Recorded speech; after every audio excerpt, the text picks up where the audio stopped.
The Last Jedi may not be a film that's filled to the brim with Easter eggs and clever secrets, but it's full of callbacks and nods to obscure aspects of Star Wars continuity. We may never get the answers to some of our most pressing questions, but at least we know that as far as Star Wars is concerned, some things never change. Here are a few small details you may have missed in The Last Jedi. Spoilers ahead. Han's dice. You may not have noticed them before, but Han's golden dice finally get their moment to shine. These dice first appeared in A New Hope, dangling in the cockpit of the Millennium Falcon, but were never really seen clearly through the rest of the trilogy. Nevertheless, they became so legendary that they even got their own trading card, a mention in a few Star Wars books, and even made the news when it came to properly rebuilding the Millennium Falcon in The Force Awakens. But because we've never actually seen these things up close, it's always just been assumed that they're, well, basic human dice.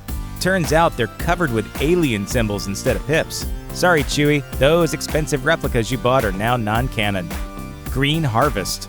Luke Skywalker's love of weird-colored milk is almost a central theme of the Star Wars saga. When he first appears on Tatooine as a lowly moisture farmer, he's all about the blue milk, which comes from banthas. Blue milk even makes an appearance in Attack of the Clones and Rogue One, so you can be sure there are strong bones across that entire far, far away galaxy. This time around, however, on his secluded planet Hideaway, Luke's getting into the green stuff. In a weirdly gratuitous milking scene, Luke takes it upon himself to squeeze some green milk from an anatomically horrific animal. Breakfast of champions, Luke.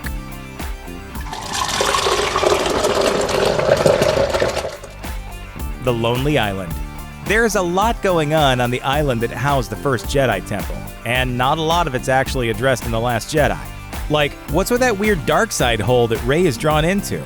Luke made himself at home on the island after Kylo Ren went berserk and burnt down Luke's Jedi dojo. Luke had no intention of leaving the planet, submerging his X-Wing off the coast of a small island home, a visual echo of what happened to the ship on Dagobah during his own training with Yoda. And if there was any real question about where Luke was going to end his journey, the answer was in the planet's twin suns. In a powerful callback to the moment Luke began to realize his purpose in A New Hope, an aging Jedi Master Luke looks over the planet's twin suns under the same swelling John Williams score. Knights of Ren. The Force Awakens didn't do much to explain Kylo Ren's band of evil weirdos. They're seen once in a vision, hyped up in the press surrounding The Force Awakens, and never seen again. One might think that Kylo Ren would have his top dudes at his side while hunting down both Rey and Luke, but he sticks to more military and spiritual options instead. But at least we kinda finally know who they are, or were, thanks to The Last Jedi. Kylo Ren's personal Goth Squad are the Jedi from Luke's training academy, or at least the ones who weren't killed by Kylo Ren himself. Why did they join Kylo, and where are they now? We may never know. Chop Chop. Star Wars has a well-documented love of chopping off body parts, and why shouldn't it? When you're swinging around laser swords that cut through metal and rock like butter, you're gonna lose a few parts. And no villain lost their body parts more unceremoniously than Darth Maul, a guy poised to be a badass villain who gets chopped in half and thrown down a space hole after only a few lines of dialogue. Maul's lines, by the way, were originally going to be voiced by Benicio del Toro, who left the Phantom Menace project after most of his dialogue was taken away. Of course, Del Toro makes his triumphantly weird return in The Last Jedi as DJ. But back to being bisected by lightsabers. Snoke's unexpected death after doing a whole lot of showboating brings back very clear memories of Maul. So let's all raise a glass to Supreme Leader Snoke. He was around. He kinda did stuff. He was ugly, and nobody really knows who he was. But hey, if Darth Maul can come back with a robot booty, anybody can. Admiral Raddus. We know that nearly everyone who appeared in Rogue One is dead, hero and villain alike.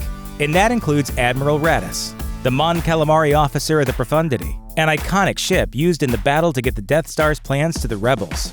Yes, seeing a squid-headed alien at the helm of a powerful ship was an obvious reference to Admiral Akbar's days of shouting, "It's a trap!" on the bridge of his own rebel ship, but The Last Jedi took it just a little bit deeper than that. The cumbersomely named Star Wars The Last Jedi, the Visual Dictionary, reveals a ton of information that the film never gets around to.